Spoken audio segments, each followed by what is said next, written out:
muraho neza. Mu Rwanda hamaze kugaragara icyorezo cy'indwara y'umuriro mwinshi iterwa na virusi ya Marburg.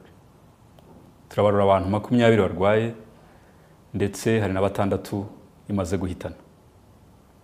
Umubare munini w'abayirwaye nawe yahitanye wiganje mu bakora kwa muganga, cyane cyane havurirwa indembe.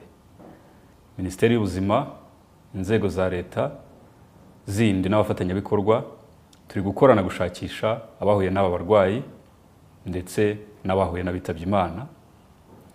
Iyi virusi yandura cyane mu gukora ku maraso, amatembabuzi y'uyirwaye cyangwa gusangira ibikoresho, imyambaro byakoreshejwe n'uyirwaye. Uwanduye virusi bishobora gufata hagati y'iminsi 3 kugera ku byumweru 3 ataragaragaza ibimenyetso. Ni indwara igira ubukana bwinshi ku buryo wahuye nayo agira ibyago byinshi yo kuba yamuhitana. Cyakora turi gukora ku buryo hapimwa kare abagaragayeho uburwayi bagakurikiranwa kugira ngo twirinde ko hagira abaremba cyangwa hagira abongera guhitanwa nayo. Ibimenyetso biranga iyi ndwara ni umuriro mwinshi, kubabara umutwe, kuruka, gucibwamo n'ibindi.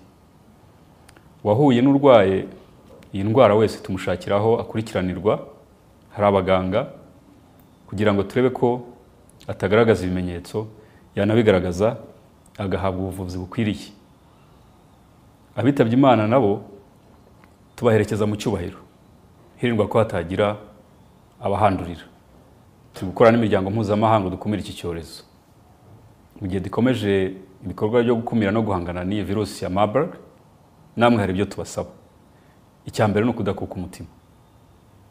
Ikindi, kubahiriza ingamba zo guhangana n'iki cyorezo, cyane cyane kwirinda gusangira ibikoresho n'umuntu ufite ibimenyetso bisa n'ibya Marburg, gukaraba intoki hakoreshwa amazi meza n'isabune, ndetse no gukoresha umuti wagenewe kwica udukoko uzwi nka sanitizer n'ibindi. Tuboneyeho uyu mwanya ngo twihanganisha imiryango y'abahitanywe n'iki cyorezo, kandi tubizeza ko leta y'u Rwanda izakomeza kubaba hafi. Ubufatanye bwacu nibwo bwatumye dutsinda ibyorezo byabanje. N'iki nacyo twizeye ko tuzagitsinda vuba. Murakoze.